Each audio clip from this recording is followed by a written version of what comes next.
Bonjour, ça va? Dans une vidéo qui s'appelle, je crois que c'est Réponses à diverses questions, ou quelque chose comme ça, je ne sais plus. Je vous avais posé une question, une sorte de petite devinette, sans que vous n'alliez chercher dans le dictionnaire évidemment. Ce que voulait dire pour vous, qu'est-ce que voulait dire le mot caldoche?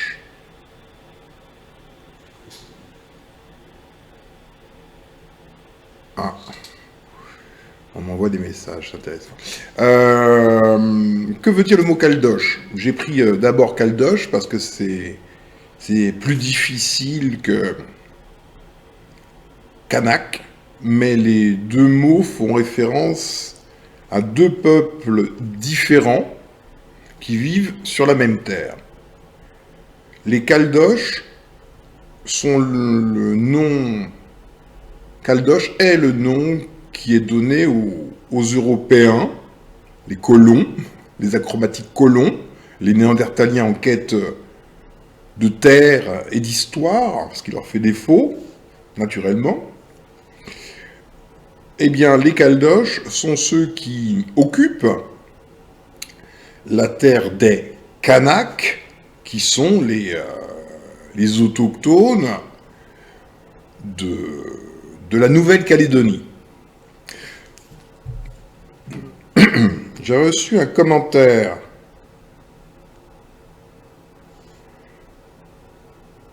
de Alphonse Euribéary qui me dit: Bonsoir Nectanebo, je suis Kanak de Nouvelle-Calédonie et on est noir. Et dans notre langue vernaculaire, vernaculaire c'est la langue locale, hein, la langue du pays même, hein, propre. Donc dans notre langue vernaculaire, le do camo, qui veut dire le vrai homme. Merci pour tes conseils avisés, bon courage à vous, et que la vérité et la justice soient faites sur terre. Voilà, ça c'était le message de Alphonse Euribéary. Donc, ça me fait rebondir, et c'est pour ça que je vous ai posé la question, si vous connaissiez les Caldoches, sur le piège du panafricanisme afrocentré. Parce que dans ce panafricanisme afrocentré, vous aurez constaté que c'est un panafricanisme qui concerne essentiellement les pays d'Afrique néocolonisés, hein, et francophones, en tout cas pour ce qui est de la France. Hein. Ce sont que eux, ces pays-là, ancienne colonie devenue nouvelle colonie, nouvelle forme de colonisation, ainsi que les Antilles. Et pas toutes les Antilles, ou en tout cas pas toutes les îles occupées par l'État français. Plus ou moins. Certaines sont des départements, d'autres, pardon, peuvent être des territoires. Donc, le panafricanisme, on va voir ô combien c'est un piège tendu justement par le néandertalien. Et comme je vous l'ai exposé, il fait en sorte que vous choisissiez librement le chemin qu'il a déterminé pour vous. C'est sa technique. Donc, quand on commence à le comprendre, on doit douter de soi, de ses propres choix, de son propre cerveau. Parce que le cerveau est piraté en permanence.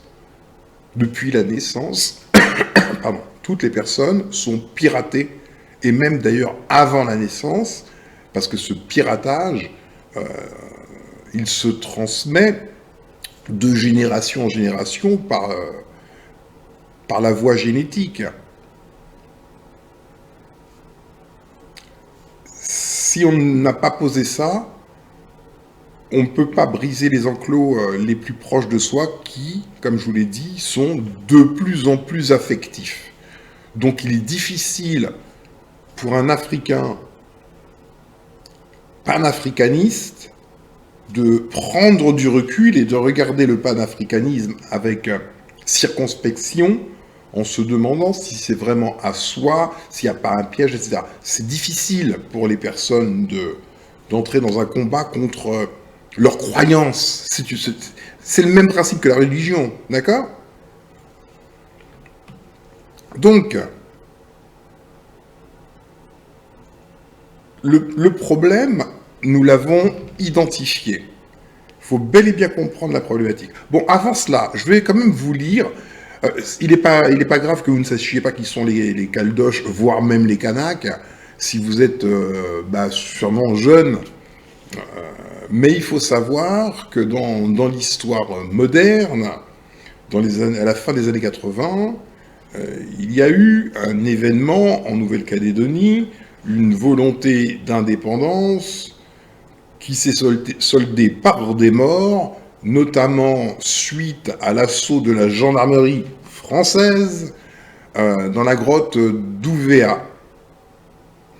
C'est ce qui nous a été présenté à la télévision sommairement. Moi, en 88, j'étais jeune. On ne nous donne pas les clés, évidemment, parce que dès lors qu'on a les clés, on comprend, et si on comprend, on sait qui est le criminel. Maintenant, nous avons les moyens de toujours identifier le criminel. Donc je vais mettre sur pause et je vais chercher. Donc je ne vais pas faire un travail d'historien, j'ai pas le temps. Je vais juste vous lire ce qui est écrit sur Wikipédia concernant la prise d'otage de la grotte d'Ouvéa. Une fois qu'on aura bien posé cela, on va rebondir sur autre chose, parce que vous allez voir qu'il y a une cohérence et une constance. C'est ce que j'essaie de vous montrer depuis déjà quelques temps. Lisons ce qu'il en est. Alors, prise d'otage d'Ouvéa. Ouvéa étant la capitale de la Nouvelle-Calédonie. La Nouvelle-Calédonie se trouve dans le Pacifique. On est très loin. Mais vous avez à vous souvenir que l'homme est noir. L'homme est homme. L'homme est l'homo sapiens. L'homo sapiens est noir. Ce qui n'est pas noir n'est donc pas homo sapiens. Et ce qui n'est pas ni noir ni homo sapiens ne peut pas être qualifié d'homme.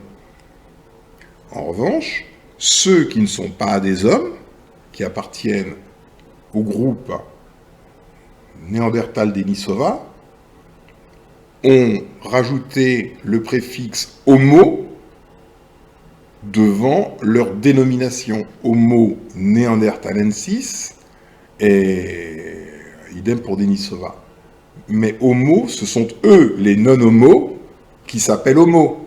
C'est pas nous les homos, ce ne sont pas nous les homos, les hommes, qui les avons appelés homo.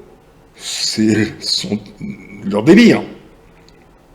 Mais compte tenu que dorénavant, nous savons d'où ils proviennent, qu'ils ne sont pas plus naturels qu'un aspirateur, le préfixe homo, le qualificatif d'homo, ne peut pas leur être attribué, pas plus qu'un aspirateur. Même si, effectivement, ils manifestent des comportements humanoïdes. Comment s'appelait cette intelligence artificielle? Attends, son prénom m'échappe à chaque fois, alors que c'est facile à... Ah, Sophia. Vous vous souvenez de Sophia? Sophia est une intelligence artificielle. Elle n'avait pas de cheveux, elle avait des expressions du visage comme ça. Sophia a été faite citoyenne d'Arabie Saoudite, je crois, ou d'un pays, en tout cas, du Golfe arabo-persique. Pourquoi une boîte de conserve obtient un statut? Il faut y réfléchir. Il faut éclairer ce fait, a priori anodin, un truc comme ça, avec ce que l'on sait déjà. Ok? Donc, concernant la prise d'otage d'Ouvéa. La prise d'otage d'Ouvéa du 22 avril au 5 mai 1988 est le point culminant d'une succession d'événements violents survenus sur l'île d'Ouvéa, en Nouvelle-Calédonie, et qui ont durablement marqué le territoire. Donc, quand un événement, conflagration assez importante, un événement majeur se manifeste, souvent on ne traite que de la partie émergée de l'iceberg, mais il faut regarder quelles en sont les causes. Qu'est-ce qui s'est passé? Pourquoi est-ce qu'on en est arrivé là? Contexte. En avril 1988, après 2 ans de cohabitation, la France se prépare à l'élection présidentielle qui voit s'affronter le Premier ministre Jacques Chirac et le président de la République française Mitterrand. Ça allait donner lieu à la collaboration, pas un peu pareil, la cohabitation. Depuis plusieurs années, la situation politique est tendue, car des individus assassinent des militants et des leaders indépendantistes. Voilà la base. Des personnes militent pour leur indépendance, et ces opposants sont assassinés. Des militants indépendantistes du Front de Libération Nationale Kanak et socialistes, FLNKS, excusez-moi, je suis un peu fatigué, et d'autres individus s'adonnent aux incendies et aux pillages répétés de maisons d'éleveurs, caldoches. Les caldoches, ce sont les maîtres blancs, d'accord? Donc on a déjà vu cette configuration, hein. On l'a vu là, assez récemment, en Afrique du Sud. En décembre 1975, le Mélanésien Richard Kamouda est tué. En 1975, Richard Kamouda est tué lors d'une intervention policière. C'est la police qui le tue. Gardez en mémoire tout cela. Hein. En janvier 1980, le jeune Kanak et quartier-maître de la Marine nationale, Théodore Day, est tué en état d'ivresse lors d'une risque par un policier hors service en 1981. Donc, Rix, comme il y en a plein, partout, là, un policier le tue. Donc, il n'est pas dit comment le policier l'a tué. Si le policier avait son arme de service sur lui, il lui était facile de tuer cette personne. Le leader indépendantiste Pierre de Clercq et l'indépendantiste Émile Coutou sont assassinés par des inconnus. Il n'y a pas d'assassinat de leader indépendantiste fait par le boulanger du coin qui ne sait pas quoi faire, quoi.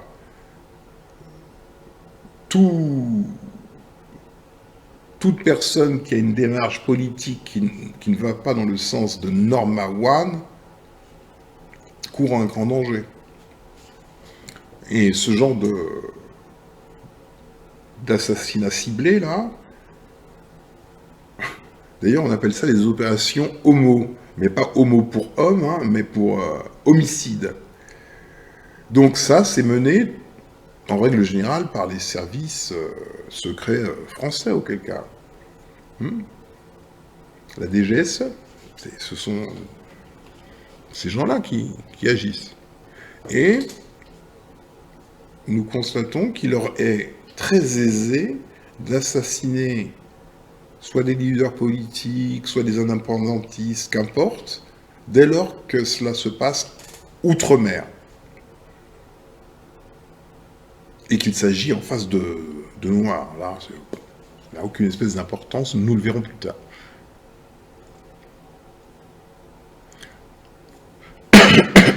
Pardon.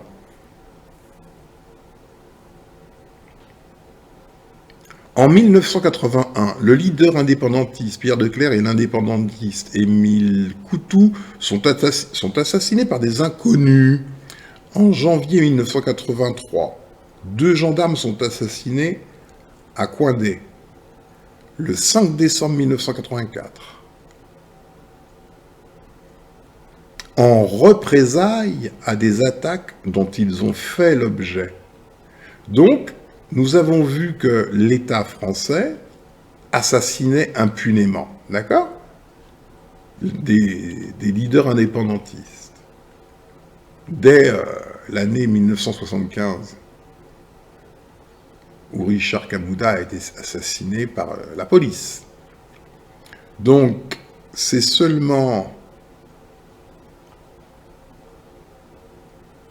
en 83, pardon, qu'il y a enfin une réponse et que sont assassinés 2 gendarmes. Les gendarmes sont les représentants de l'État, hein, faut bien le comprendre, hein. Malheureusement, pour eux. Le 5 décembre 2021, représente les agents qui nous ont fait une embuscade est menée par des caldoches, donc des blancs, à, je ne sais pas comment ça se prononce, Yenningen, dans laquelle 10 indépendantistes sont tués. Bien. Donc, 83 réponses des Kanaks qui tuent 2 gendarmes. 2 gendarmes sont tués. Là, cette fois-ci, ce sont des caldoches qui, en représailles de l'assassinat de ces 2 gendarmes, vont commettre 10 meurtres. 10. On est dans un rapport de 1 pour 5.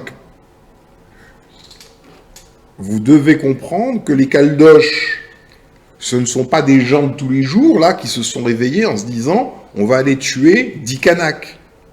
Tout ça, c'est toujours orchestré par l'État. C'est ce qu'il faut comprendre. Il y a une volonté étatique. S'il n'y a pas de volonté étatique, il ne se passe presque jamais rien. Des faits divers, sans aucune espèce d'importance, ou vaguement. Vous comprenez ?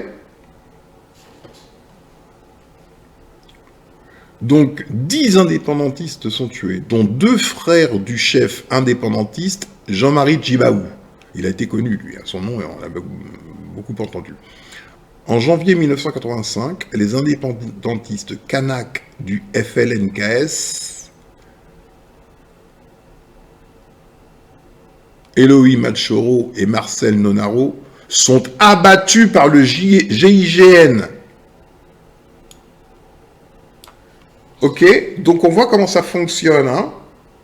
Il y a l'État, à travers de ses agents, qui se permet de commettre des crimes sur des personnes. Bah, évidemment, on n'est pas puni, hein. Plusieurs personnes. Et pour équilibrer un peu le plateau de la balance, des gendarmes sont tués. 2. Mais quand on connaît la nature du psychopathe, il ne pense pas en termes d'équilibre de la balance. Il n'a jamais pensé comme cela. Il veut être le maître. Il ne peut pas organiser des assassinats sur un volume important, 10 personnes, ça fait quand même un volume important, par des opérations officielles. Donc ça se passe de manière officieuse par des caldoches qui tuent 10 personnes. Mais ça ne leur suffit toujours pas. 2 autres indépendantistes sont assassinés en 85. Et qui sont donc devenus des martyrs pour les Kanaks en avril 87. Donc on est à 1 an du pic, là. Un autre gendarme est tué à Koné. Et en septembre, 2 de ses collègues qui enquêtaient sur ce meurtre sont à leur tour victimes d'un guet-apens. Donc, il s'agit bel et bien, cette fois-ci, côté Kanak,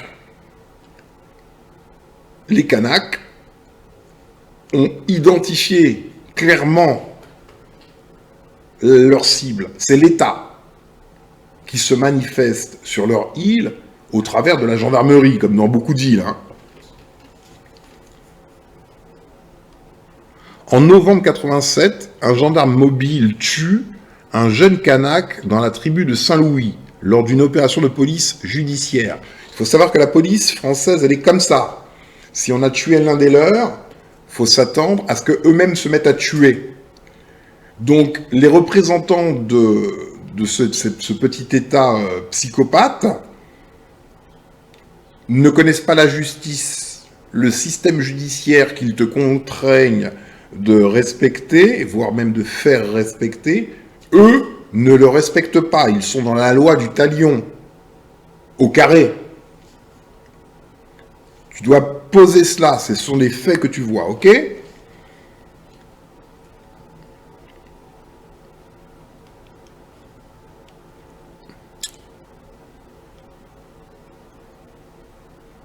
À la suite de ces événements, le gouvernement décide d'un référendum sur l'indépendance éventuelle de la Nouvelle-Calédonie.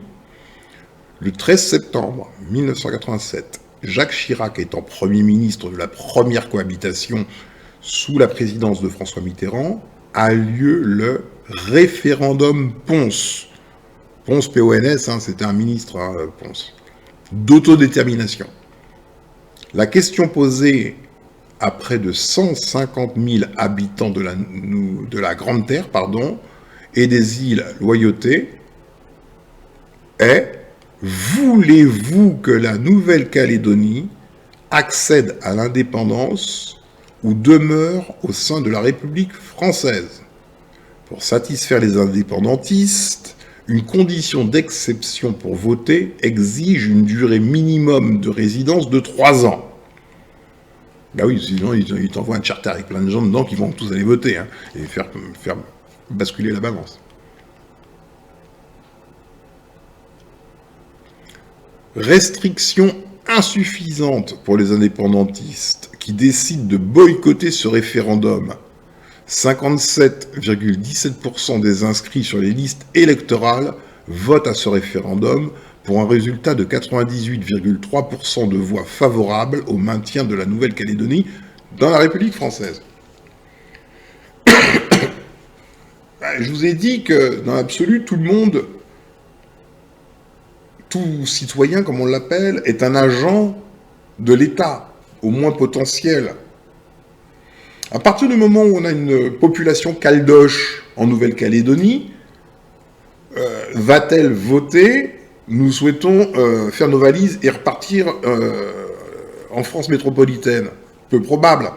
Donc, c'est déjà biaisé en soi, ce référendum, puisqu'il intègre des personnes qui ne peuvent que voter pour le maintien de la Nouvelle-Calédonie dans le giron de l'État français. C'est dans leur intérêt. Ce sont donc des agents.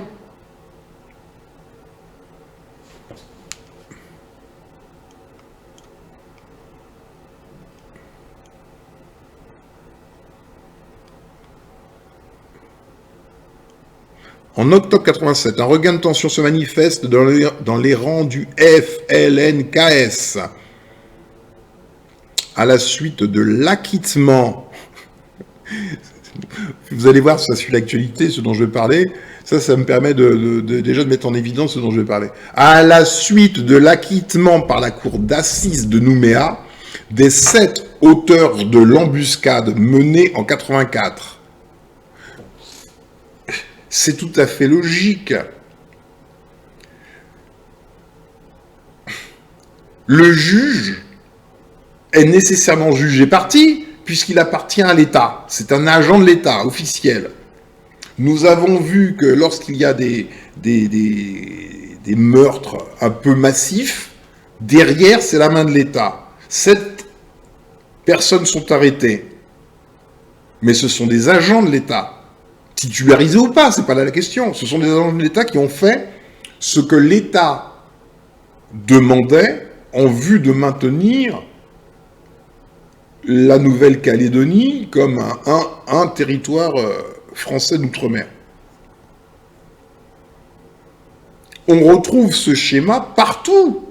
Vous l'avez vu 1000 fois aux États-Unis, où des juges acquittent des meurtriers d'État. La police. le policier est le bras armé de la psychose, la psychopathie, hein, qui s'appelle l'État. C'est son bras armé. Est-ce qu'il va se couper le bras? Non. Peu probable. Sauf si le policier, cette fois-ci, il a agi comme un électron libre. Là, oui, c'est les seuls cas où la police, les tribunaux condamnent la police. Mais ne condamnent jamais un exécutant, un agent qui fait la volonté de l'État. Donc, à chaque fois que, lors d'un procès, le verdict est le non-lieu ou l'acquittement ou je ne sais quoi, en faveur de l'assassin blanc, agent de l'État, nous savons, par cette signature même, qu'il s'agissait d'une volonté d'État.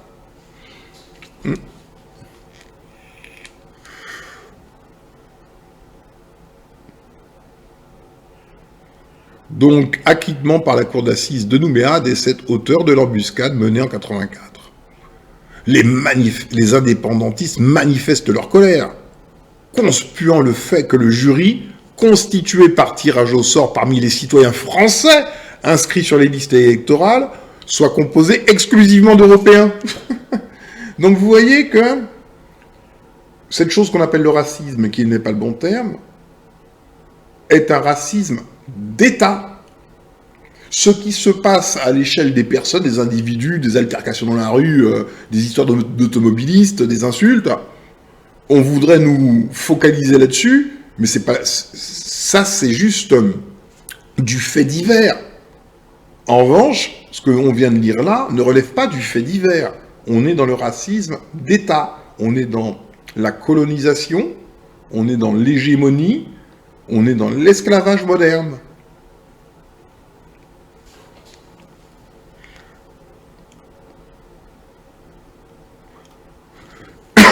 Pardon. Donc, on en arrive, on monte crescendo. Hein. Là, maintenant, attaque de la gendarmerie. Les Kanaks, ils sont burnés. Hein. Waouh! Tu vois, ils rigolent pas, hein, les Kanaks. Hein. Le vendredi 22 avril 88, au matin, à Fayaoué, sur l'île d'Ouvéa, 2 jours avant le premier tour de l'élection présidentielle, une soixantaine d'indépendantistes kanaks et membres du FLNKS attaquent la gendarmerie. Les 3 gendarmes permanents étant récemment renforcés par 28 gendarmes mobiles, dans le but de l'occuper jusqu'au jour du 2e tour en prenant les gendarmes en otage.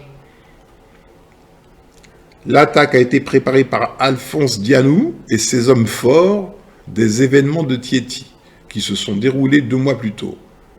4 gendarmes sont tués par balle, dont 2 auraient été tués de sang-froid alors qu'ils n'étaient pas armés. Donc c'est un assassinat. C'est une marque politique cette fois-ci, de leur côté. Tout comme l'État menait des assassinats politiques, eux font la même chose que l'État. Sauf que l'État croit qu'il détient, en tant que psychopathe, qu'il détient toute légitimité à faire ce qu'il fait quoi qu'il fasse, comme n'importe quel psychopathe, mais ne tolère pas que celui d'en face fasse ne serait-ce qu'un dixième de ce que lui fait. C'est ça la psychopathie, la vraie.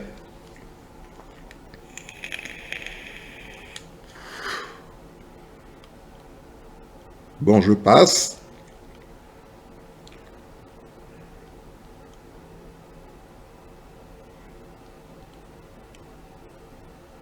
Donc, ils ont fini par kidnapper des personnes qui étaient retenues dans une grotte.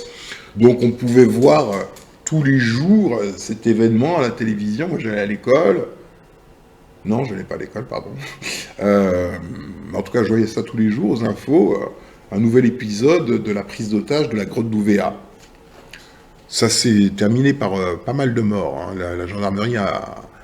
voilà, l'assaut, on va aller à l'assaut. D'après Gilles Ménage, alors directeur adjoint du cabinet de François Mitterrand, cette crise est directement gérée par Matignon. Le président averti des tractations depuis que Le Gorju, c'est un ministre, a téléphoné à son camarade Christian Proutot. Christian Proutot, c'est le chef du... C'était le chef du GIGN, le groupement d'intervention de la gendarmerie nationale, pour l'en informer. Bon, il était très proche de Mitterrand. Exprime sa réticence quant à une opération armée dont les conséquences rendraient tout dialogue impossible par la suite. Christian Proutot, effectivement, j'ai pu l'écouter quelques fois. C'est pas une tête brûlée. Ne voulant pas interférer dans l'action du gouvernement au risque de faire échouer les tentatives de libération des otages, la France connaît alors une période de cohabitation. François Mitterrand se contente dans un premier temps d'échanges verbaux avec son Premier ministre.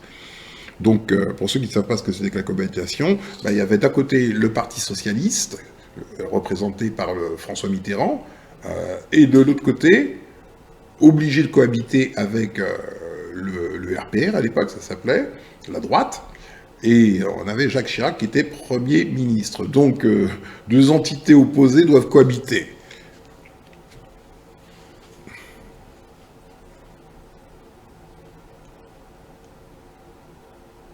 Le 30 avril, certains hauts responsables indépendantistes adressent officiellement au président une lettre relative à la situation sur place. Saisi directement, le président de la République ne peut plus être accusé de gêner le gouvernement. Dès le lendemain, le dimanche 1er mai, il adresse donc une lettre officielle au Premier ministre. Il réclame d'être informé régulièrement de l'évolution de la prise d'otages, patati patata.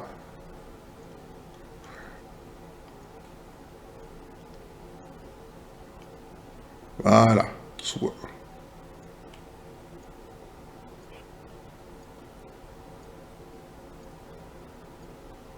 74 hommes participent à l'assaut. La trentaine de preneurs d'otages prend part au combat et défend l'accès à la grotte armée d'une mitrailleuse AA-52. Ah, je la connais celle-là. De fusils et de FAMAS. Déjà à l'époque? Ah oui, 88, oui. Pris lors de l'attaque de la gendarmerie. Lors du premier assaut, qui dure 1 heure, 2 hommes du 11e choc. Le 11e choc, c'est un commando. Hein. Je ne sais même pas si ça existe encore. Un commando militaire français. Sont tués, ainsi que 12 indépendantistes. Profitant de la confusion, les otages se libèrent et se réfugient au fond de la cavité. Les Kanaks ne les exécutent pas. Le dernier assaut a lieu à 12h30 après qu'un tir de lance-flamme a fait reculer les ravisseurs réfugiés dans la grotte et que des hommes du 11e choc y ont lancé des chapelets de grenades. 8 hommes du GIGN, conduits par le chef de groupe Michel Lefebvre, prennent pied à l'intérieur de la grotte et y jettent des grenades lacrymogènes. Plusieurs autres ravisseurs sont tués, tandis que 2 jeunes indépendantistes sont faits prisonniers. Une ultime négociation s'engage, et alors que les otages réussissent à s'échapper par une cheminée latérale, Alphonse Dianou et le dernier carré des preneurs d'otages acceptent de se rendre. Donc voilà comment ça s'est passé en Nouvelle-Calédonie, apparemment dès 75, mais avec une apogée en 88, prise d'otages, etc. Voilà. Donc, un événement majeur a eu lieu, c'est hier je crois, que un procès avait été fait évidemment à l'État français qui assassine impunément à travers des poisons comme le chlordécone les Noirs. Je vous rappelle que cet engrais est interdit depuis très longtemps dans tous les pays. Or, la France, le pays des droits de l'homme, a autorisé l'usage du chlordécone aux Antilles, en connaissant nécessairement les effets hautement indésirables. On a une recrudescence de cancer de la prostate extraordinaire. Donc on tue du nègre, hein. Ça n'a pas changé. Alors,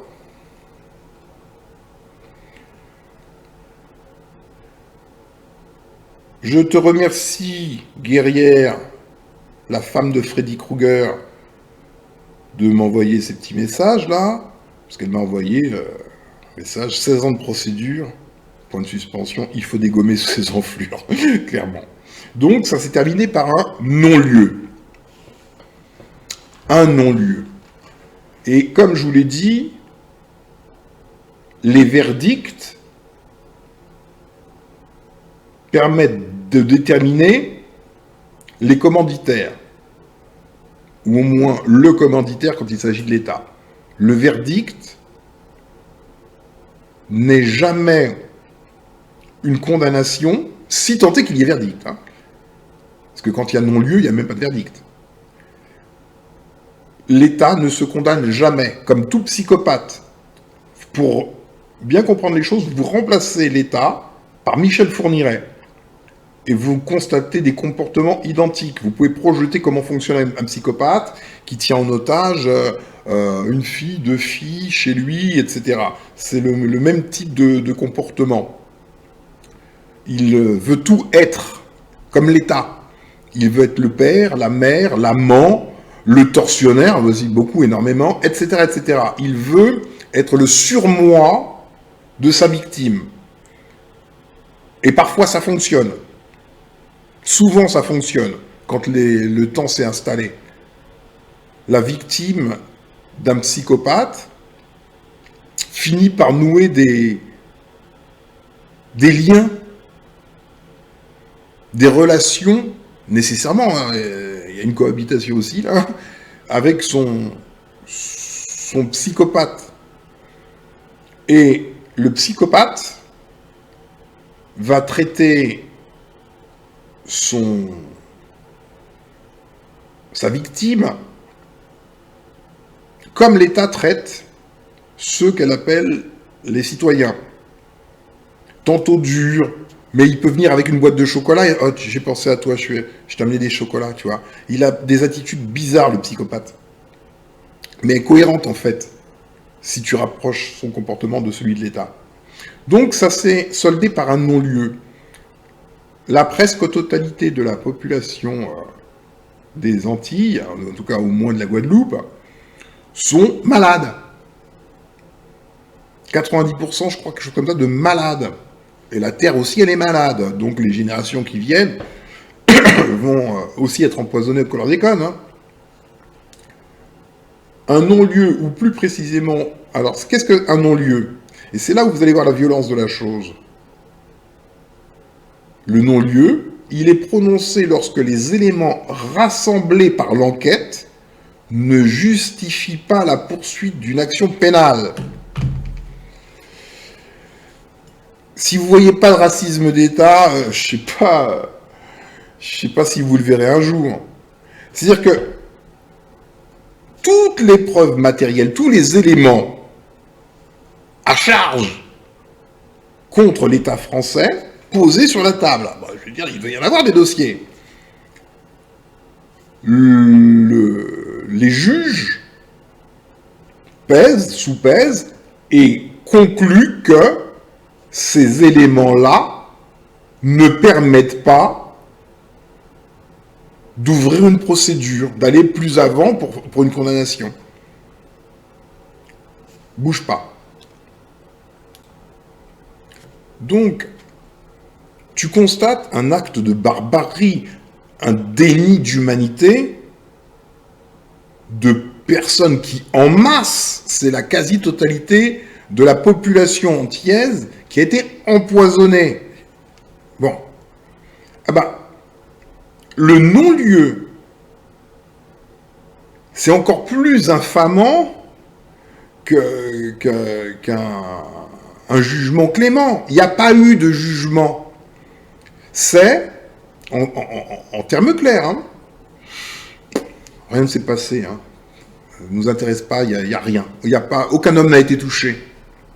Tu comprends? Mais il faut que tu comprennes le vice. Pose ça là, hein, d'accord? l'État, c'est l'État, hein. Je t'ai dit que ce qui fait le jonction entre le noyau de l'État et le peuple, c'est la police en contact direct, suivi du système judiciaire, juge, magistrat, avocat, tout ça. Ça, c'est la couche qui fait l'interface entre le peuple, les gens ou les esclaves, et un niveau supérieur dans l'état, dans la psychose. Hein. Je t'expliquais que les individus, les gens,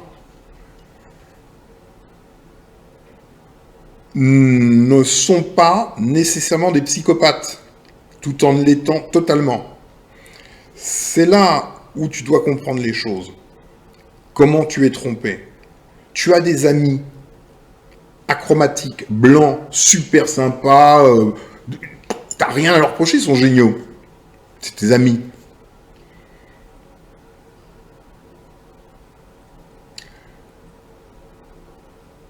Mais je t'ai expliqué que l'espèce, dans son entier, était une espèce non voulue par la vie, donc souffrait du complexe d'illégitimité collectivement. C'est l'espèce tout entière qui n'a rien à faire là.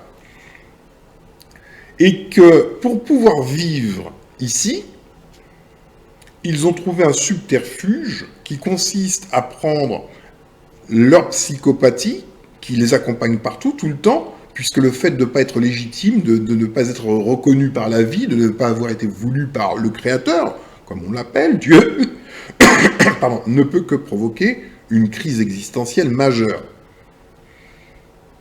Sauf qu'ils ont réussi à ne pas avoir la psychopathie en eux, mais de la déporter vers une abstraction qu'on appelle l'État. Et ils sont raccordés à l'État. Faisant que si on les psychanalyse, on ne verra pas de signes de psychopathie en eux, parce que leur psychopathie, elle est résolue dans un collectif qui s'appelle l'État. C'est le psychopathe, le vrai, the one and only one, tu vois, ça c'est le psychopathe. Donc, là où tu te fais tromper, c'est que tu vas rencontrer des blancs bien sous tout rapport. Vraiment, c'est tes amis, il n'y a aucun souci. Sauf que,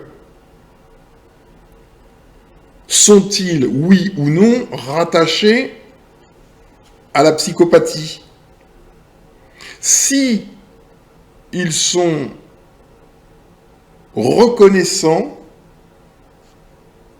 du bien fondé et de la valeur, de la légitimité de l'État, pardon, ils sont reconnaissants du bien fondé du non-lieu qui vient d'être dit, s'agissant du procès contre l'État pour empoisonnement à la chlordécone. Donc tes bons amis paracistes, en eux, individuellement, qui dansent la biguine, mangent du boudin, ces mêmes personnes sont l'État par raccordement. C'est leur psychose. Ils y adhèrent. C'est bien l'État qu'il s'agit de démasquer, de traiter et de démasquer. Mais il s'agit de le traiter, de le démasquer aux yeux de l'individu. Ton ami blanc. Hein.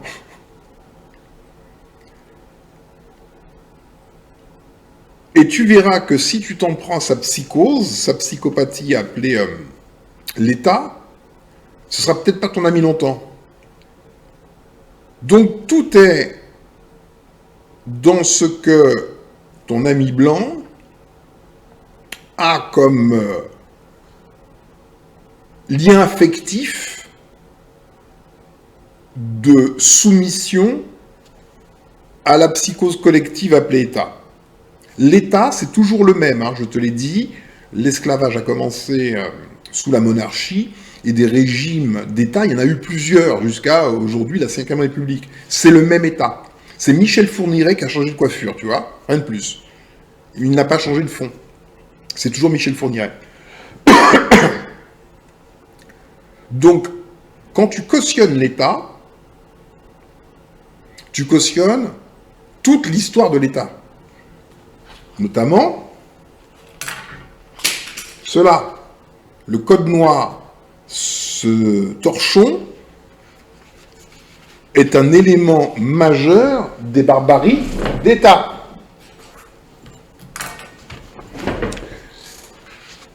On va en lire quelques extraits, hein, vite fait, des articles.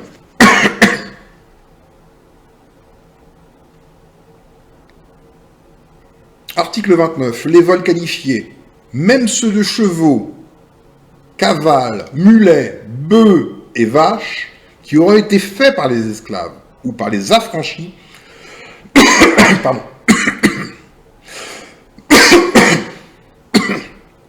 seront punis de peines afflictives, même de mort, si le cas le requiert.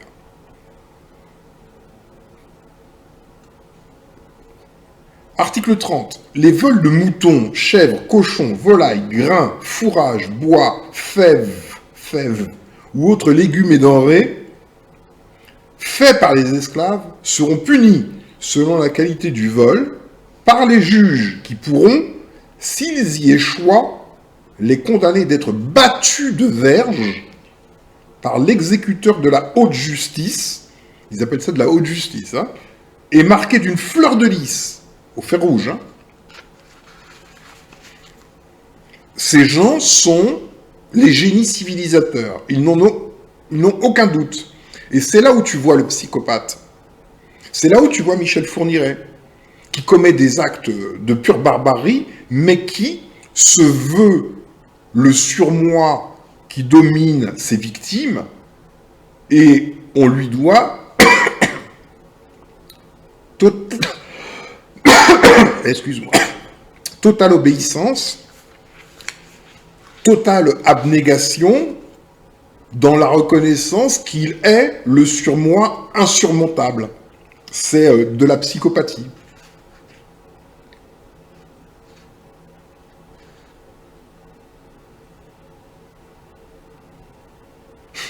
Voulons, article 33, que les esclaves qui auront encouru les peines de fouet, de la fleur de lys, la fleur de lys, c'est un fer chaud, hein, on te marque au fer chaud, et des oreilles coupées, soient jugés en dernier ressort par les juges ordinaires et exécutés sans qu'il soit nécessaire que tel jugement soit confirmé par le Conseil supérieur, nonobstant le contenu en l'article 26 des présentes, qui n'aura lieu que pour les jugements portant condamnation de mort ou du jarret coupé.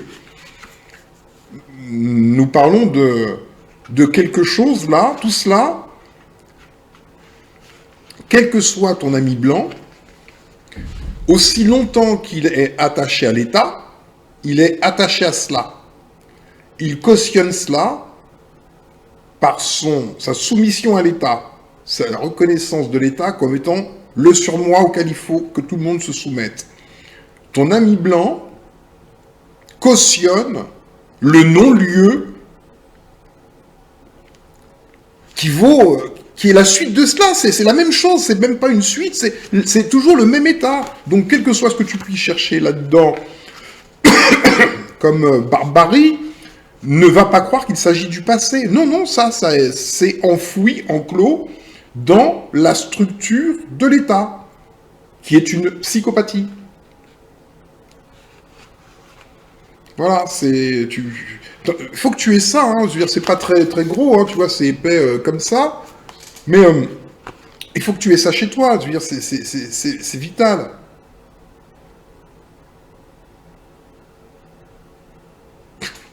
Et à la fin, tu as l'article premier des droits de l'homme, par exemple. Tu as la déclaration des droits de l'homme. Dans l'article premier, tous les êtres humains naissent libres et égaux en dignité et en droit. Ils sont doués de raison et de conscience. et doivent agir les uns envers les autres dans un esprit de fraternité. Donc, il faut que tu mettes en balance l'un et l'autre. Si les droits de l'homme sont cela, alors tous les textes relatifs aux esclaves ne concernent pas les hommes. Tu comprends? C'est aussi simple que cela. Ils le disent, hein, d'ailleurs. Traités comme des biens meubles, considérés comme tels. Donc, ce ne sont pas des hommes. Pardon. Tu ne t'offusquerais de cela. J'ai de la poussière dans la gorge, je ne sais pas d'où elle vient. C'est peut-être parce que j'ai pas vapoté. Excuse-moi, oui, c'est vraiment de la poussière. Je suis même pas malade, j'ai l'impression d'avoir de la poussière. Donc, qu'est-ce que je disais? Il faut que tu considères que l'État est la psychose née du complexe d'illégitimité, le néandertalien qui regarde l'homme légitime, ils sont l'un en face de l'autre, au loin, enfin le néandertalien 2.0, amélioré, l'homme blanc. Lui souffre de ne pas avoir été voulu par la vie, par Dieu. Celui qu'il regarde, l'homme, le seul, avec un H majuscule, l'homo sapiens, l'homme noir, lui l'est. Alors il entre dans une crise et une inversion, et il dit, il se fait l'homme, donc il édite des articles valant pour droit de qui? De l'homme, lui, et pour le vrai homme, l'homme voulu par la vie, par Dieu, celui-là, dans sa crise, il le déshumanise, alors que c'est le seul humain, et il en fait même un objet, un bien meuble. Tu comprends?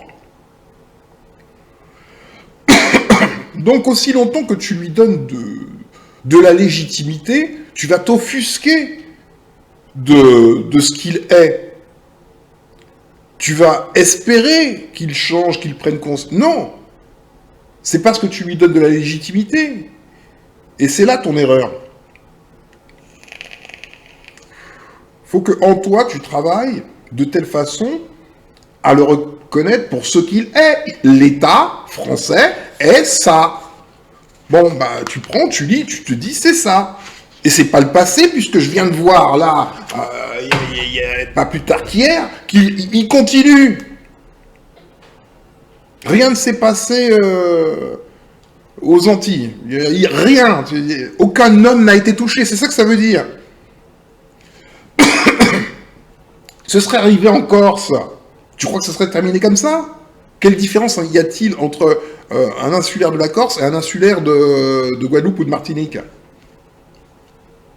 Pose-toi la question. Les indépendantistes corses, FLNC, Front Libération Nationale de la Corse, les types étaient à la télévision en cagoule avec des fusils d'assaut, quoi. Ils commettent des attentats, ils tuent des gens, etc. Est-ce qu'on a envoyé le 11e choc dégommé du Corse? Non! Et ça se passe à l'ère moderne. Donc c'est parce que tu vis dans une croyance, la croyance que... Pardon. La croyance que le monde évolue, que tu deviens tolérant, parce que tu crois qu'il y a une progression vers un mieux-être d'un psychopathe. La psychopathie est une maladie mentale, mais pas seulement parce qu'elle est incurable en tant que maladie, parce qu'elle est aussi une maladie génétique, constitutive à cette créature. Donc ça ne se soigne pas. Donc tu te trompes. Et il faut que tu ouvres les yeux pour te dire, effectivement, le coup du chlordécone, là, ça montre tout.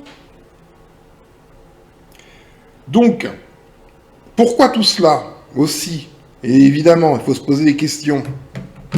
Tu vois, quelqu'un m'envoyait un commentaire, pas plus tard que ce matin, qui illustrait bien les choses.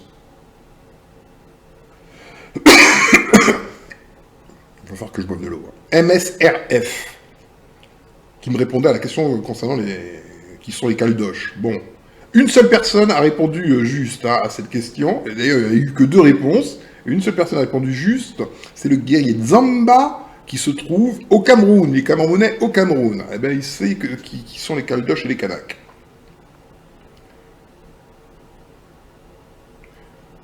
Donc, me disait MSRF, caldoche, K-A-L-D-O-C-H, point d'interrogation, ça vibre mieux écrit comme cela. Mais c'est un ressenti très personnel. Ah ben non, sauf que les caldoches, ce ne sont pas des autochtones. Donc ça s'écrit à la française, et je lui dis, ça s'écrit C-A-L-D-O-C-H-E, comme Gavroche, ou comme cloche, aussi en même temps. Parce que ça désigne les colons envahisseurs blancs qui se sont installés en lieu et place des Kanaks. Ce à quoi cette personne me répond, comme ça arrive aussi en Martinique, point de suspension. L'immobilier est déjà au prix de Paris par endroit. Comme ça, comme si ça leur plairait que nous allions voir ailleurs. Suivez mon regard, point de suspension. Et je lui dis, je suis parfaitement ton regard. Et c'est là où le panafricanisme afrocentré est l'idiot utile de ces États blancs, le psychopathe. On veut te foutre à la porte des îles dans lesquelles on t'a transporté, enfin tes ancêtres, ta génétique, de force il y a 500 ans. Parce qu'ils se disent, franchement, une petite île au soleil tranquille entre blancs, on serait bien, quoi. Je ne sais pas si tu connais un peu les îles, il y a Saint-Barthélemy, c'est une île qui coûte excessivement cher. Il y a plein de stars qui ont des villas de folie. Donc, les locaux, ben, il n'y en a plus beaucoup. Parce qu'ils n'ont pas les moyens. On fait augmenter les prix. Et c'est ce qu'il se passe en Martinique et en Guadeloupe. Ça devient de plus en plus invivable. Et qu'est-ce qu'on fait quand on ne peut plus rester là où on est? Ben, on va ailleurs. Donc, le panafricanisme visant à l'importation vers l'Afrique de tous les Noirs, c'est exactement ce que veulent les Blancs. Donc ce qu'il faut faire, c'est tout l'inverse. Tu comprends? C'est si tu as affaire à un tordu, un psychopathe, il faut que toi-même tu sois tordu dans ta pensée. Ou sinon, ça devient droit quand il y a les 2 distorsions qui s'opposent, tu vois? Si tu commences à être droit dans ta pensée alors que tu as affaire à un psychopathe, parce que tu ne veux pas le reconnaître comme tel, hein, pour toi c'est l'État, c'est devenu aussi ton surmoi, eh ben, tu vas faire tout ce qui va être en ta défaveur. Tu seras l'idiot utile. Donc tous les panafricanistes afro-centrés, c'est-à-dire centrés sur le continent africain, qui visent le retour à Kama, vous n'avez rien compris au film. Mais vous n'êtes pas assez stratège de guerre. Vous êtes des idéalistes, voire des idéologues, mais vous n'êtes pas des stratèges de guerre, vous ne comprenez pas. Donc il ne faut pas tomber dans ce piège, surtout pas. C'est ce qu'ils veulent. Une Guadeloupe sans Guadeloupéen, une Martinique sans Martiniquais, une Guyane sans Guyanais, une Réunion sans Réunionnais, une Nouvelle-Calédonie sans Kanak. Et in fine, quand tout le monde sera en Afrique, ils diront, bah, une Afrique sans Africains, ça serait peut-être mieux quand même. Tu comprends? Et donc, il est nécessaire que les humains, les Homo sapiens, donc noirs, se répandent sur toute la planète. C'est exactement ce qu'ils doivent faire. C'est leur mission de créature vivante, née de la vie. Ceux qui ne sont pas à leur place, nulle part d'ailleurs, ce sont les Néandertaliens. Qu'ils se trouvent un endroit, une autre planète. C'est-à-dire, ça ne nous concerne pas. Nous, en tant qu'organisme vivant, naturel, on a des choses à faire. On a un programme. Comme le castor, lui, construit les barrages, tu vois. Tu ne le fais pas chier. Lui, il sait qu'il a un programme à accomplir, il l'accomplit. Tu comprends? Donc nous retrouvons détachés de la vie, en termes d'accomplissement naturel, parce que ça arrange des Néandertaliens. On se retrouve à ce que nos propres leaders falsifient notre histoire en niant 54 000 ans d'histoire des Noirs européens pour faire place aux Néandertaliens. Non, le Néandertalien n'a rien à foutre dans la vie. Donc tu peux pas lui laisser ni l'Europe, ni l'Australie qui l'occupe, ni les Amériques, mais rien. Pas même le Caucase, rien, zéro, pas même un grain de sable. Quand tu as compris cela et que tu le penses comme cela, là, tu es dans ta bonne position pour pouvoir parler. Je ne dis pas en disant cela, bah écoute, il faut commettre le plus grand génocide de tous les temps, ou le deuxième, en tuant les Blancs, c'est pas ce que je suis en train de dire. Je suis en train de parler de la position intérieure que tu dois occuper. Tu dois être conscient que ça, c'est l'œuvre d'un psychopathe, que ce psychopathe, bah il meurt pas, il est là, hein, et il est là depuis longtemps, il bougera pas, il va pas changer, il va pas s'améliorer, c'est une grosse merde. L'État français, c'est de la merde, c'est ça. Si tu n'arrives pas à dire ça, c'est de la merde, c'est que toi, tu as un problème. Tu comprends? C'est toi qui as un problème.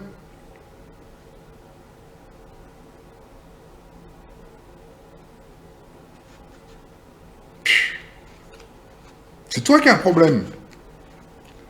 Et comme je viens de te le démontrer à travers le non-lieu du procès chlordécone, tu vois que c'est le même, il n'a pas changé. Il n'est ni mort, ni quoi que ce soit. Il est là, c'est lui. C'est le même, c'est l'État. Nous concernant, c'est l'État français, mais tout est à blanc dans l'absolu, hein. Achromatique. Voilà. 1h02.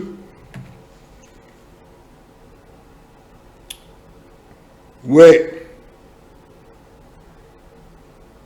Oui, je pense que je vais te... Non, je te montrerai un autre jour. Je sais pas si je te colle cette vidéo ici. Oui. Oui, je pense que je vais faire ça. Je pense que je vais faire ça. Parce qu'il faut que tu comprennes le monde. Donc le guerrier Black Knight m'avait envoyé un message. Voilà.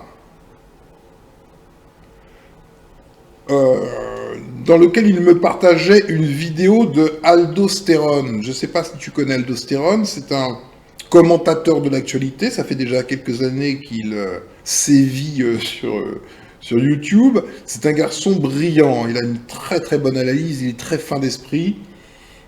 Pour l'analyse des faits sociaux, politiques, ou même religieux, il est excellent. Il a un très très très bon esprit d'analyse. Si ce n'est que, jusque-là, il n'allait pas au fond des choses. Et il s'est avéré qu'il a sorti une vidéo il n'y a pas très longtemps, que m'a partagé Black Knight, mais bon, je suis Aldostérone, hein, je ne regarde pas forcément tout, mais selon les titres, ça peut m'intéresser, j'écoute ce qu'il dit. Là, on touche le fond des choses. Donc, on a vu qu'il y avait l'État, le psychopathe, et que l'État, le psychopathe, est rattaché à tous les Néandertaliens, ou presque, par une sorte de grand cordon, faisant que les Néandertaliens ne sont pas psychopathes individuellement, ça ne se voit pas. Pour trouver leur psychopathie, il faut suivre le cordon, et on arrive à l'État. D'accord? Le psychopathe est si fort que il n'est même pas utile que les créatures détiennent le nyama génétique, puisqu'il peut les atteindre par le nyama psychologique. Et donc, des homo sapiens se retrouvent également attachés à l'État. Ce sont soit des croyants en l'État, soit des officiers en l'État. Évidemment. Flics, juges, ce que tu veux. Même ministres ou ce que tu veux. Des agents de l'État. Direct ou indirect. Donc ton ami blanc, si tu veux le valider, il faut que tu valides son attachement à l'État, sa soumission à l'État. Donc à Michel Fourniret. C'est horrible, hein? Mais il faut que tu te le dises. Est-ce que tes amis blancs, combien d'amis blancs avons-nous, là, dans la rue, en train de manifester pour l'abomination que vivent les Antillais, eu égard à ce non-lieu, ce nouveau code noir qui leur est balancé dans la gueule? Où sont les fameux amis blancs? Déjà, même les amis noirs, ils sont pas dans la rue. Alors, imagine.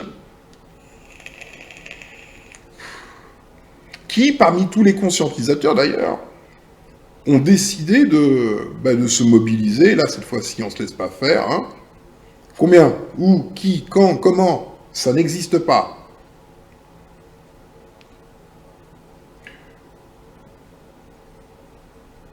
Si ton ami blanc ou noir, qu'importe quoi, vote, si c'est un électeur, s'il vote, il ne choisit pas un parti ou un autre. Ça, c'est une tromperie. Croire que voter, mettre son billet dans l'urne, c'est prendre position pour des idées particulières appartenant à un parti, à un mouvement politique quelconque. Non. La seule action du vote, c'est de voter. En votant, on confirme, on valide le bien fondé de ça. L'État, le psychopathe. Si Michel Fourniret détermine une façon de décider qui est la sienne, jouer son jeu, c'est valider Michel Fourniret. Tu comprends ? Il faut prendre Michel Fourniret, son jeu et tout ça, gros coup de pied au cul, tu dégages. Rien à foutre de toi. Tu veux rien, tu n'es rien. Le pire, je te le fais, je ne te reconnais pas. Tu comprends? Je ne reconnais rien en toi parce que tu n'es rien. Je ne suis pas en train de délirer en disant cela, je ne suis même pas haineux. Tu es la maladie mentale d'une créature qui est sortie d'un laboratoire. Quel respect mérites-tu? Aucun. Regarde tes actes. Les voilà. Pour ceux d'il y a à partir de 500 ans. Et voilà ceux d'aujourd'hui non-lieu. Et puis je t'en entre les deux, je t'en mets 10 000, 100 000, 1 million. Qui es-tu? Tu n'es rien. Tu voudrais être. Et c'est ça ton complexe. C'est que tu voudrais être. Mais tu ne peux pas être. Cela est impossible. Aucun produit artificiel ne peut être. Pour être, il faut être émané de l'être avec un E majuscule et ce n'est pas ton cas. La seule chose que l'État puisse faire de juste, c'est de se déposer lui-même, de rendre les clés à qui de droit. Qu'ils ne viennent même pas peser la valeur du propriétaire. Si demain, des squatteurs squattent ta maison, la seule chose à faire, c'est de les dégager de chez toi. Si les squatteurs se mettent à dire « Oui, mais regardez, notre déco, elle est mieux que la sienne, nanani, nanana, donc on estime qu'on a notre place dans cette maison. » Ta déco, tu te la fous là où je pense, et tu dégages. En fait, on s'en fout de son point de vue. C'est le point de vue de lui, un psychopathe. Tu commences à comprendre? Si tu lui accordes la moindre importance, tu le valides. Si Sophia l'androïde venait à me parler, je passe devant Sophia l'androïde parce que c'est Sophia l'androïde. Même si Sophia l'androïde venait avoir un QI de 10 000 faisait des choses merveilleuses, c'est jamais qu'un aspirateur amélioré. J'en ai strictement rien à fiche. La légitimité, c'est cela. C'est, est-ce que c'est la vie qui t'a posé là? Oui ou non. Si la réponse est non, c'est donc que tu es un produit industriel. Tu ne vaux pas plus que ma boîte de conserve. Tu comprends? Donc, aldostérone, pour la première fois, je ne sais pas combien d'années d'analyse qu'il fait, c'est la première fois qu'il va au fond des choses. Il identifie les causes. Donc je vais te coller cette vidéo, parce qu'elle me semble importante. Je vais faire un petit montage, donc voilà quoi. Bonne chance. Mes amis, bien le bonjour et puis bonne année, tous mes voeux de joie, de bonheur et de santé pour l'année qui vient, pour vous et vos familles et vos proches. Pour moi, passer de décembre à janvier, c'est comme passer de mai à juin, c'est pas, il n'y a rien de spécial, mais bon, c'est une date un petit peu que tout le monde semble célébrer, donc je fais semblant. Alors aujourd'hui, je suis venu vous raconter une petite histoire. Ça n'a pas duré très longtemps cette vidéo, mais j'aimerais vous donner un début d'explication, parce que nous avons commencé l'année.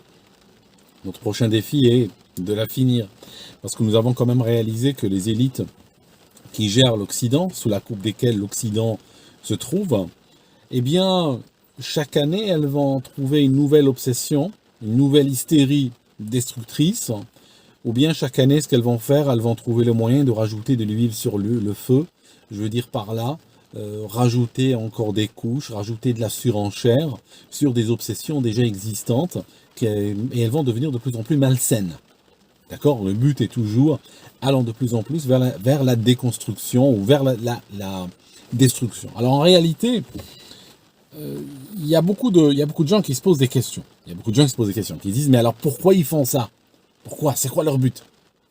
Alors, certains, et la majorité pour ainsi dire, tentent d'expliquer par l'argent. Ils vont se dire, eh ben forcément, ils veulent plus d'argent. Donc, c'est une course vers le pouvoir, c'est une course vers la fortune.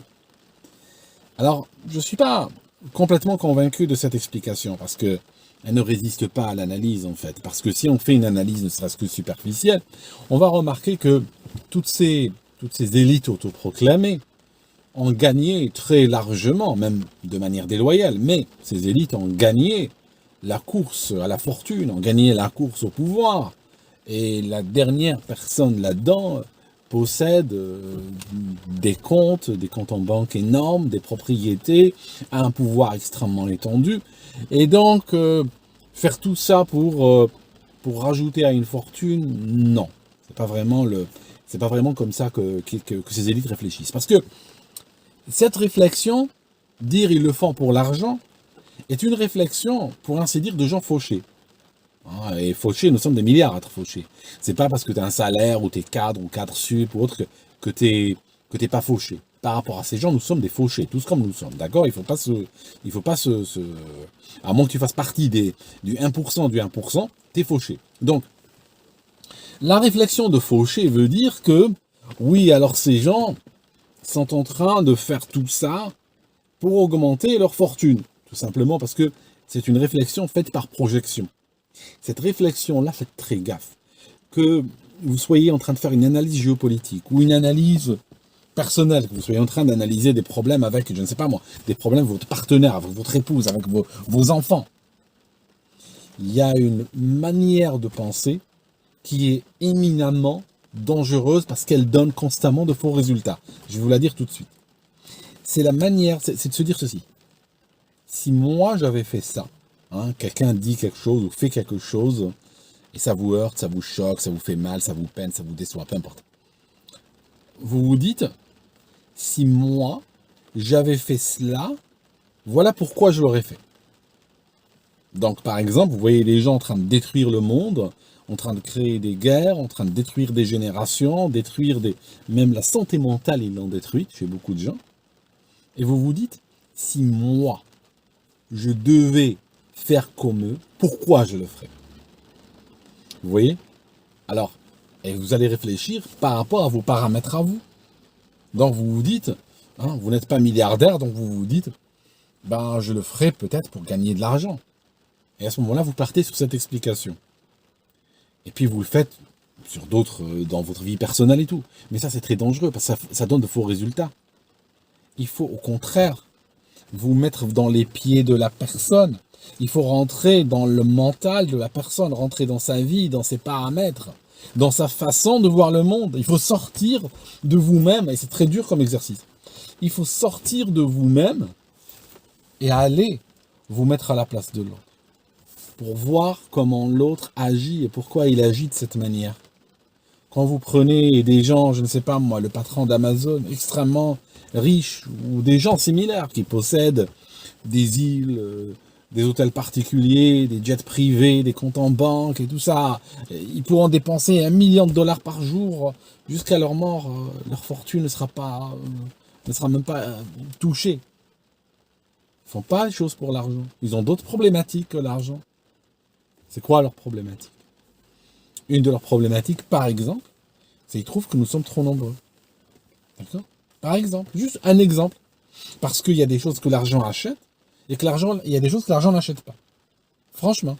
Hein? Il y a des choses, si vous avez l'argent, n'importe quelle extravagance littéralement qui vous passe dans la tête, vous pouvez l'acheter. Oui ou non, c'est vrai, vous pouvez l'acheter. Mais il y a des choses que vous ne pouvez pas acheter. Vous ne pouvez pas, par exemple, vider la terre. Vous ne pouvez pas créer le vide. D'accord? Donc si votre enfant, vous lui achetez la dernière Ferrari ou la dernière Bentley, puis qu'il va l'essayer avec ses copains sur l'autoroute et il est coincé dans un embouteillage, hein, vous vous dites qu'il n'a même pas pu l'exploiter. On l'a payé 5 millions d'euros, mais il n'a même pas pu l'utiliser. Il est resté coincé pendant 2 heures sur l'autoroute. D'accord? Donc, idéalement, vous auriez voulu quoi?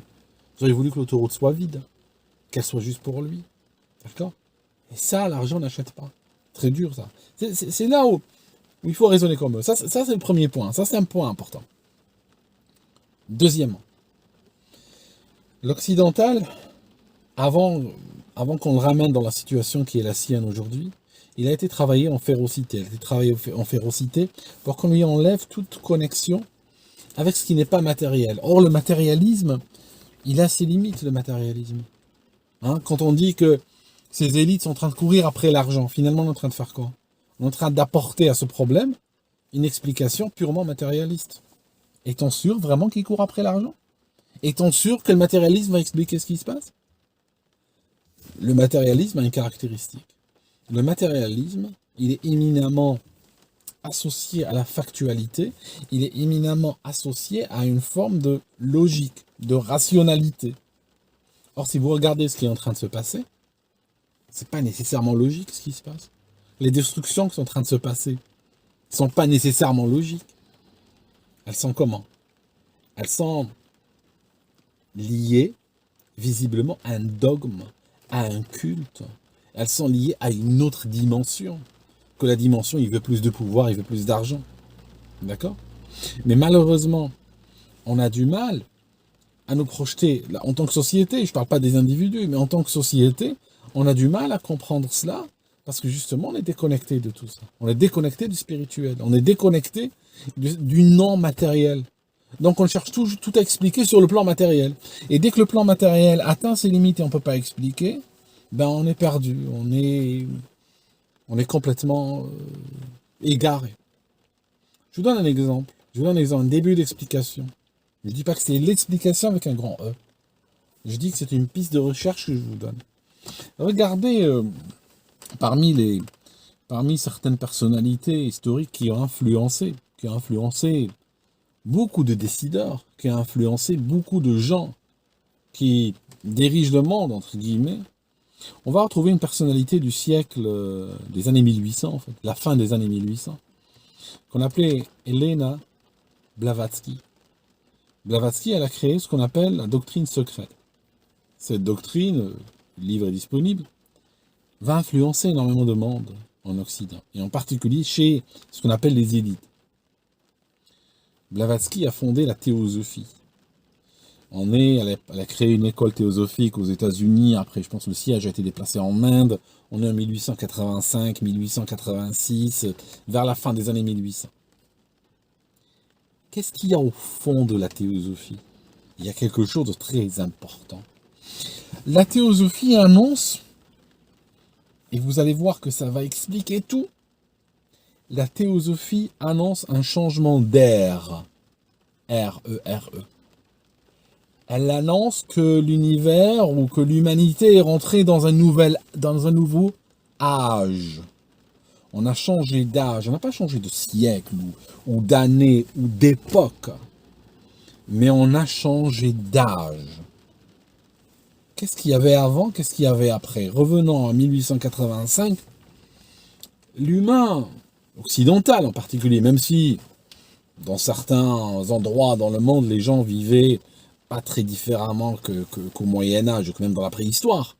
Mais si on regarde en Occident, si on regarde aux États-Unis, en Allemagne, en France, ou en Angleterre, l'humain avait atteint une certaine maîtrise.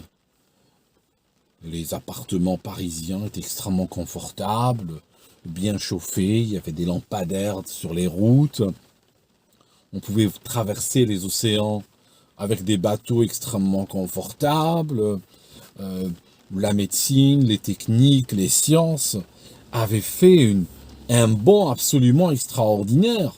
Le confort des gens avait été de l'avant, comme jamais dans l'histoire. D'ailleurs, par certains aspects, il y a des choses qui fonctionnaient bien mieux que maintenant. À l'époque, au moins, ils avaient le médecin qui venait à la maison et ils n'avaient pas Macron à la télé. Donc, quelque part, 1885, chercher les inventions qu'ils avaient à l'époque, chercher ce qui... D'ailleurs, énormément d'inventions qu'il y avait à l'époque existent jusqu'à maintenant, mais juste sous une forme plus évoluée, c'est tout. Donc, que s'est-il passé? Une fois que on est à la fin des années 1800, on va avoir l'Occident, et quand je dis l'Occident, je parle de ses élites, je ne parle pas de la personne moyenne. L'Occident va rentrer dans un âge nouveau, où il va commencer par le biais de la doctrine secrète d'Helena Blavatsky, il va commencer à théoriser un certain nombre d'idées extrêmement dangereuses. Une des idées est la suivante, c'est que l'humain aujourd'hui, ou si on regarde avant et après, avant l'humain était une créature divine, créée par Dieu. Et cette créature était soumise finalement aux aléas de l'univers. Lâchée toute seule, littéralement, si on regarde un peu dans les textes bibliques ou coraniques ou autres, on a monsieur Adam et son épouse Ève, n'est-ce pas, qui ont été lâchés littéralement à poil sur terre. Donc c'est une forme d'abandon, donc abandonné sur une terre qui était hostile, il faut le dire. Ils n'avaient même pas un toit sur la tête, donc il leur a fallu travailler, eux, leur descendance et tout ça, pour essayer de trouver du confort et pour essayer de se mettre à l'abri. Le problème, c'est que ceci a duré des générations et des générations. Pendant des générations, l'humain subissait. L'humain se prenait sur la tronche. L'humain tentait de maîtriser la nature et juste il se prenait sur la tronche. Et il découvrait des lois de la physique et des lois de la nature par des essais et des échecs, par des essais qui pouvaient lui coûter la vie, lui coûter la santé, lui coûter beaucoup de choses. Mais peu à peu, il avançait. Génération après génération, il avançait par millimètre. Il arrive en 1885. Et là, il considère qu'il a atteint, pas nécessairement une apogée, mais il considère qu'il a atteint un degré maintenant de développement, un degré de maîtrise de l'univers, de maîtrise des lois de la physique, des lois naturelles autour de lui, de sorte que maintenant il peut rentrer dans un nouvel âge, écoutez bien celle-là, où il n'est plus vraiment une créature, mais c'est un co-créateur. Ça veut dire, avant cette époque, dans l'âge précédent, l'homme est une créature divine. Après cet âge, l'homme est un co-créateur avec Dieu. Il y a Dieu qui crée, mais l'homme devient co-créateur. Parce que maintenant, il a une maîtrise lui permettant d'accéder en partie, pas totalement, ça viendra dans le futur, ainsi qu'il pense, mais il peut accéder à une partie du pouvoir divin. Et à ce moment-là, il rentre dans une sorte de dignité divine, où il devient une divinité. Et par exemple, on peut trouver, c'est pour ça ce que les gens perçoivent depuis dehors comme des déconstructions, en réalité c'est juste l'homme, l'élite toujours occidentale, qui crée ou qui recrée le monde à son image. Parce qu'avant on avait le monde à l'image divine, mais aujourd'hui on a l'homme, on est dans le post-modernisme. Si on va très loin, on peut parler de Friedrich Nietzsche, et on peut dire que, on peut aller même plus loin, lui affirmer que Dieu est mort, littéralement. Mais en fait, Dieu est mort ou partiellement mort, et maintenant on a l'homme nouveau qui arrive. L'homme nouveau, lui, est un créateur à part entière, ou co-créateur, si on veut garder la version modérée des théosophes.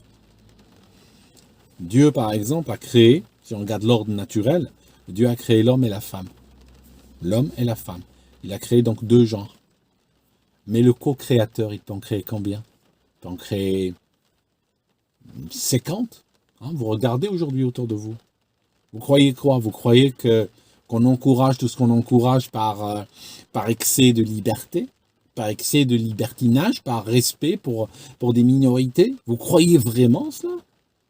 Non. Non, si vous croyez cela, allez vous faire un café, réveillez-vous. Réveillez-vous, les gars. C'est la création. Quand on veut manipuler l'ADN de l'humain, c'est dans quelle logique? C'est parce qu'on veut guérir, on veut soigner. Je peux démarrer cette voiture, je vous emmène aux urgences, vous allez voir dans quel état c'est.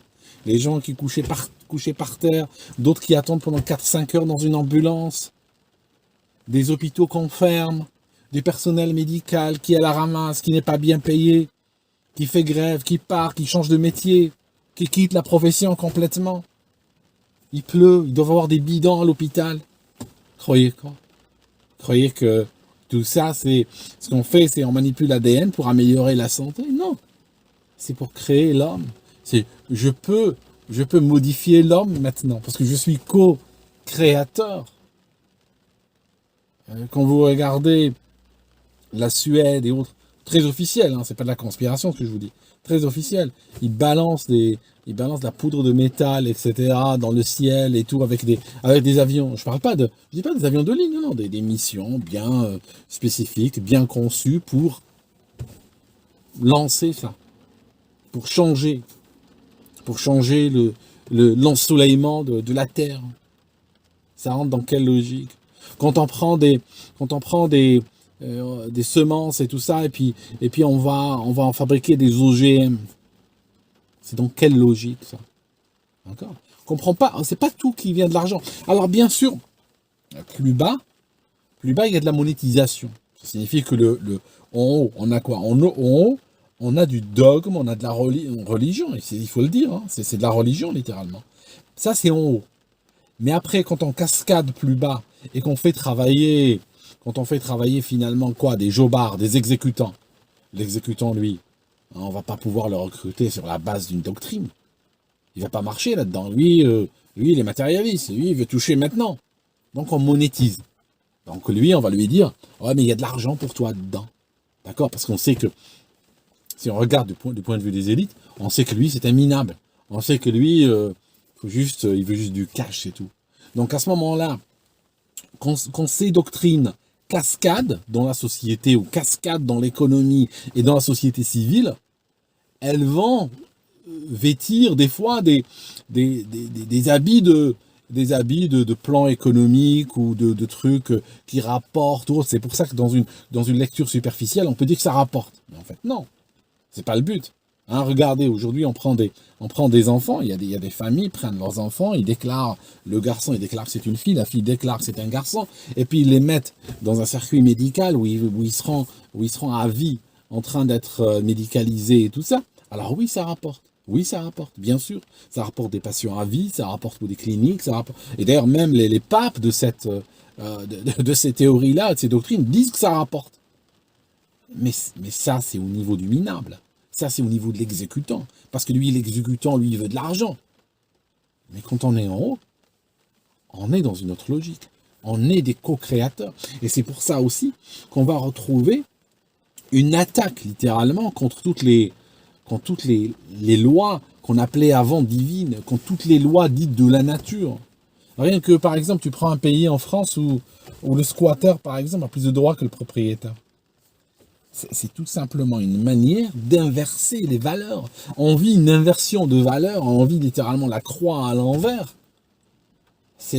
Certains, d'aucuns vont dire c'est une forme de satanisme. Pourquoi pas? Il faut creuser. Pourquoi pas? Est-ce que ce que Elena Blavatsky était venue avec en disant on est maintenant co-créateur avec Dieu, est-ce que ce n'est pas une forme de satanisme? Ça se discute. Possiblement. Bien sûr. Mais cette explication-là que je suis en train de donner dans cette vidéo va pas faire 200 000 vues, je vous le dis tout de suite. Cette vidéo, vous allez voir, suivez, vous allez voir. C'est une vidéo qui va caler à 18 000 vues, 20 000 vues, puis va s'arrêter là. Et encore.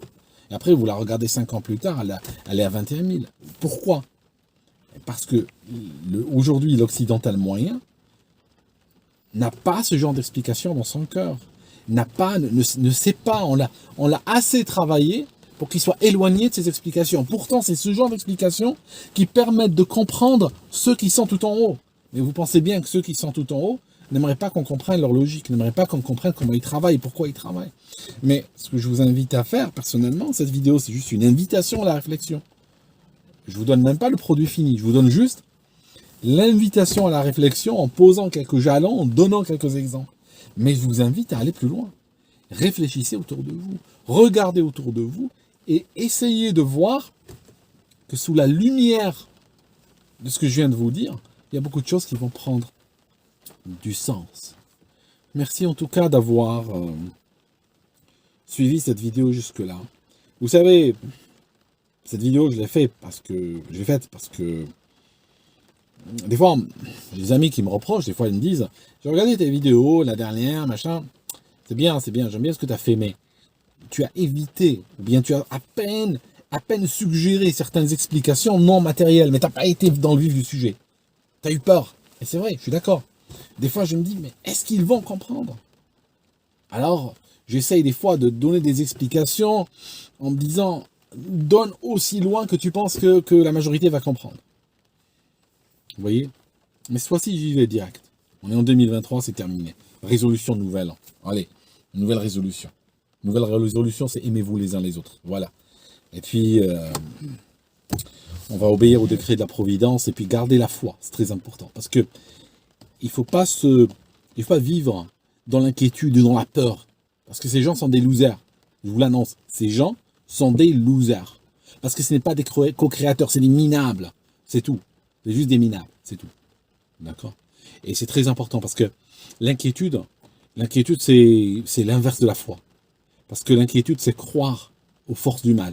Croire que c'est elles qui vont gagner. C'est ça l'inquiétude. Vivre dans l'inquiétude, c'est vivre dans cette conviction-là. Et ça, c'est destructeur.